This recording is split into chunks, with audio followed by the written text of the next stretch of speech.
Hey, folks, this is a quick chat with my friend Jeff Brown. He's a photographer over in the Scotland area. And he and I are working on a project this morning. It is 10 a.m. on Friday the 13th of all days. So he and I are chatting, doing our project. And right before we were about to start recording, he let me know that he is pretty sure that he has contracted the COVID-19 virus. And we were just talking about what that feels like and what he's going through right now as somebody who just found out that they had it and went through an evening of fear with it. So Jeff is here and has agreed to chat with me a little bit on your behalf. This is only for the TWiP PRO community. This is internal.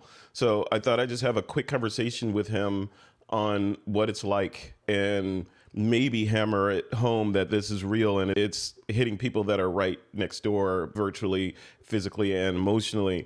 So Jeff Brown, how's it going, man? How are you feeling? I mean, in myself, I don't feel too bad because I'm getting used to it now. So it's been 2 or 3 days I felt like this, but Wednesday afternoon I'd just been out for a walk with the dog, came back in, and it just hit me like a really bad 24-hour flu bug feeling. But the pains and the achiness start to get worse. And then the following morning, exactly the same again, but complete lack of appetite. And obviously I'm quite a fit bloke, ex-military like yourself. I do a lot of exercise. One of the first things on the morning is go and do my press-ups and pull-ups. I had no energy whatsoever, but I thought I'd try and get myself a protein shake, and made a protein shake and had a drink, and it was a raspberry protein shake.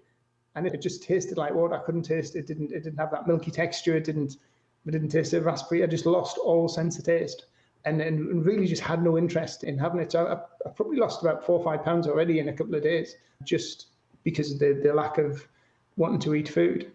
And then yesterday, I was recording a big webinar with an influencer in Turkey.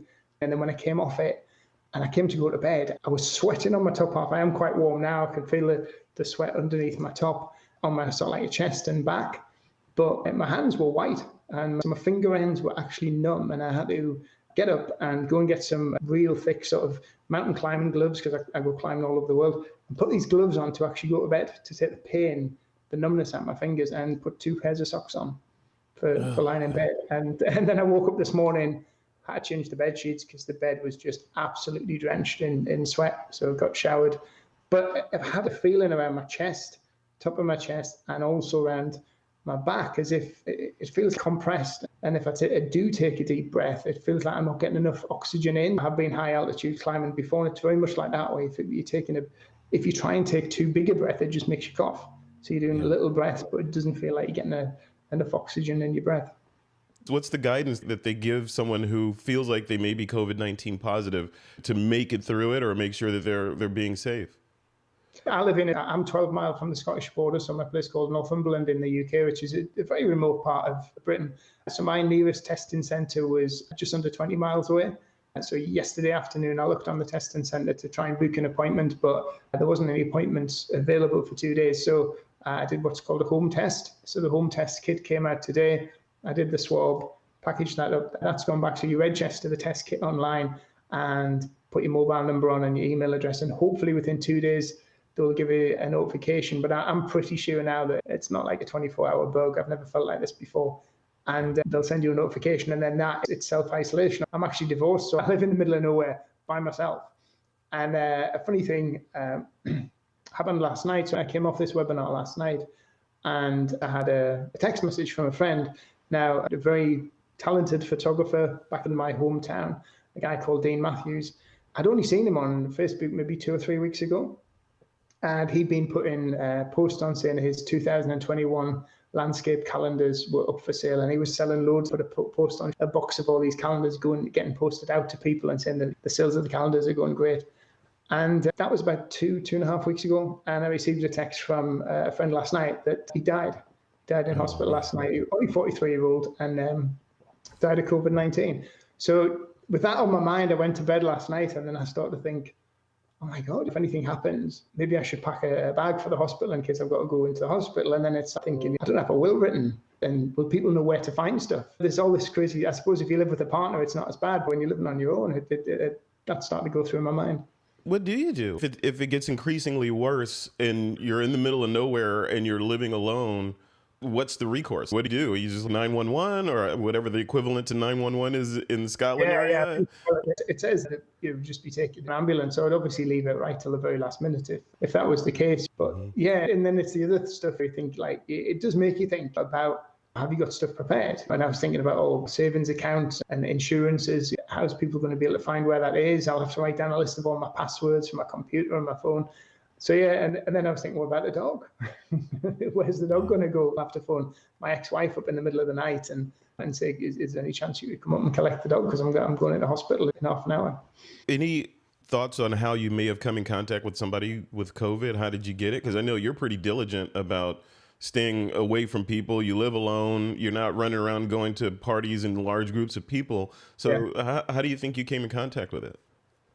To be honest, I have no idea whatsoever. So I saw my daughter, who's 13, last weekend. So she came up here for the weekend. And then I took her back on the Sunday night. And then I come back up here on the Monday. And I pretty much haven't seen anybody since then. Most of my interaction is through sort of like Zoom and Skype and working with my clients. So I've got no idea. I know there's been a number of cases at her school. Various people, various classes have been getting shut down and people have been self-isolating. So I've got no idea. And unless it's been picked up from going into a shop and whether you can get on your hands or whatever. But and it's not like I've been out because the hospitality trade is shut in the UK because we locked down 2 weeks ago. So you can't go out for a drink or you can't go out for a pint or a bite to eat. What are your plans now for the weekend? Is it just ride it out, watch some Netflix and just try to relax and keep your mind off of it? Or what's next for you?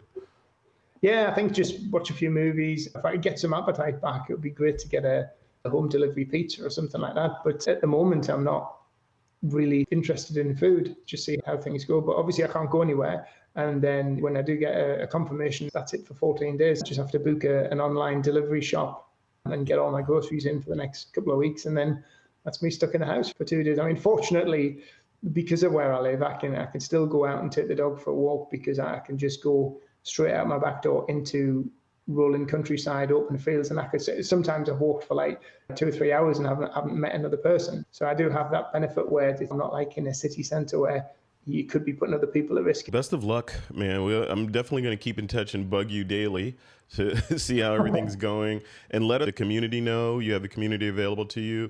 We've got medical people in the community that can answer questions for you. We've got molecular biologists in the community that post in there from time to time on COVID. So just engage in there since you can't go anywhere anyway. So go ahead, feel free to engage and use the community as it was designed to support and nurture each other.